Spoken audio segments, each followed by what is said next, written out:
Kewajiban bagi kita semuanya adalah berupaya bagaimana kita menjaga, menyuburkan, memperkokoh keimanan dalam sanubari kita. Sebaliknya, kita pun juga harus menjaga keimanan kita dari segala hal yang dapat merusak keimanan kita. Oleh karenanya, mari kita semuanya menjaga keimanan kita. Bagaimana caranya? Yang pertama adalah dengan bersemangat menimba ilmu agama. Karena ilmu agama adalah pondasi semua kebaikan. Rasulullah SAW bersabda, siapakah yang dikehendaki oleh Allah Subhanahu wa Ta'ala kebaikan dunia dan di akhirat, Allah akan fahamkan dia tentang ilmu agama. Yang kedua, dengan membaca Al-Quran. Allah Subhanahu wa Ta'ala berfirman, sesungguhnya orang-orang yang beriman yang sejati itu, apabila disebut Allah, maka hati mereka bergetar. Dan apabila dibacakan kepada mereka ayat-ayat Allah Subhanahu wa Ta'ala, maka mereka semakin mantap keimanannya. Yang ketiga, dengan semakin mengenal nama dan sifat-sifat Allah. Karena orang apabila semakin mengenal Allah, nama dan sifat-sifatnya, maka dia akan merasa diawasi oleh Allah. Dia akan takut kepada Allah Subhanahu wa Ta'ala. Allah berfirman, sesungguhnya yang takut kepada Allah adalah orang-orang yang berilmu. Dahulu para ulama mengatakan, orang akan semakin dia mengenal Allah, dia akan semakin takut kepada Allah. Yang selanjutnya dengan mempelajari sirah Nabi Muhammad SAW dan para sahabat.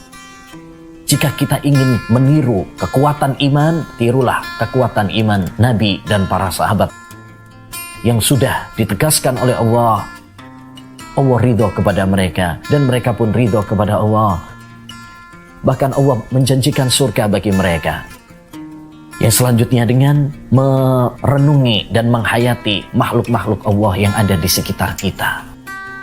Langit, gunung, lautan, yang semua itu adalah tanda-tanda kekuasaan Allah Subhanahu wa Ta'ala.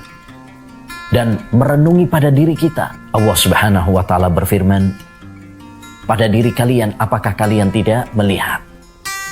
Yang terakhir, kita harus menjaga keimanan kita dari hal-hal yang dapat merusak. Seperti pergaulan teman-teman yang rusak, cinta kepada dunia, dan dosa-dosa yang dapat meracuni hati kita dan keimanan kita semuanya. Sedekah itu simpel tahu, gampang, asal mau. Sayangnya, kita sering menunda-nunda kalau mau sedekah, atau sering bilang, ya nanti aja deh. Bahkan kita jadi lupa dan gak jadi sedekah deh. Sebenarnya sedekah itu gampang, gak susah. Cuma mungkin kita belum terbiasa. Karena itu, mulai aja dari yang kecil-kecil. Sedekah itu memang harus dilatih, lalu dibiasakan. Insya Allah, bakal jadi berkah untuk orang-orang yang suka sedekah. Percaya nggak? Ya nggak usah percaya sih, karena percaya pada Allah aja. Tapi kalau sedekah ya lakuin tetap. Lalu gimana caranya agar gampang sedekah? Gampang kok, latihan dan biasakan, itulah resepnya. Tapi kalau mau dicoba, ini nih ada 10 cara sedekah yang simple, yang mudah dilakuin oleh siapapun, kapanpun. Yang pertama, coba aja sekarang beli beberapa buah sendal sendal jepit ya di warung-warung terdekat. Nah terus kamu taruh nih di masjid atau musala dekat rumah agar mereka yang mau uduk bisa make. Jadi insya Allah nih pahalanya mengalir setiap orang yang pakai sendal itu. Yang kedua, di dekat kita kan suka ada binatang atau hewan yang kita tuh geli atau takut ngeliatnya gitu. Tolong jangan dimatikan tuh, jangan dibunuh, biarin aja. Karena binatang itu nggak ganggu kita, cuma lewat doang. Atau kalau mau lebih mudahnya ya minta tolong orang untuk memindahkannya. Karena binatang atau hewan juga punya hak hidup dan mencari makan seperti kita. Insya Allah kita dapat pahala selama binatang itu hidup. Yang ketiga, sisihkan sedikit saja dari upah atau gaji atau rezeki yang kita peroleh. Cuma 2,5% kok. Syukur kalau masih bisa disumbangin ke anak yatim dekat rumah kita. agar mereka tetap bisa sekolah dan membeli perlengkapan untuk belajar. Insya Allah pahala mengalir selama anak-anak itu menuntut ilmu. Keempat, sediakan kotak amal di dekat kita agar kita bisa mendenda diri kita 1000 tiap kali berbuat dosa. Jadi kalau misalnya kita berbuat dosa sih, ngerasa berbuat dosa, kita masukin 1000. Nanti kalau udah terkumpul sebulan sekali, berikan ke anak yatim atau orang miskin di dekat kita. Insya Allah pahalanya tidak kepalang dan sangat berkah. Yang kelima, coba beli dan bawa 1 dus air mineral gelas setiap kali ada acara kumpul-kumpul dengan keluarga, teman, atau kerabat-kerabat lain.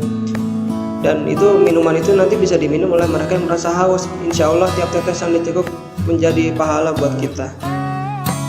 Lalu yang keenam, saat mengisi bensin atau parkir, bila ada kembalian uang receh, berikan saja kepada petugas buat tambahan. Insya Allah menjadi sedekah yang melindungi kita di selama perjalanan.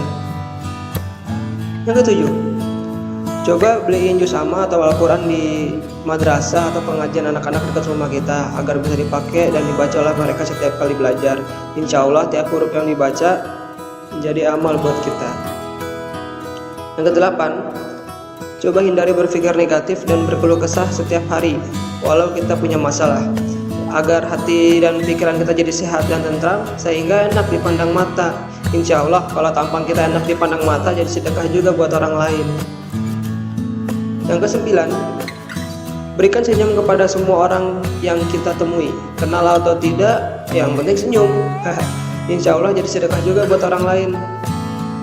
Yang ke-10, apapun bisa terjadi dalam hidup kita, maka sering-seringlah minta maaf kepada orang lain atau memaafkan orang lain dalam keadaan dan situasi apapun. Insya Allah jadi sedekah kita untuk diri sendiri dan orang lain. Tuh kan, sedekah simple. Coba deh mulai sekarang. Gampang kok, sedekah itu nggak melulu soal uang, bisa dengan cara yang lain. Mulai dengan cara-cara yang sederhana dan mudah, termasuk memberikan senyuman kepada orang lain.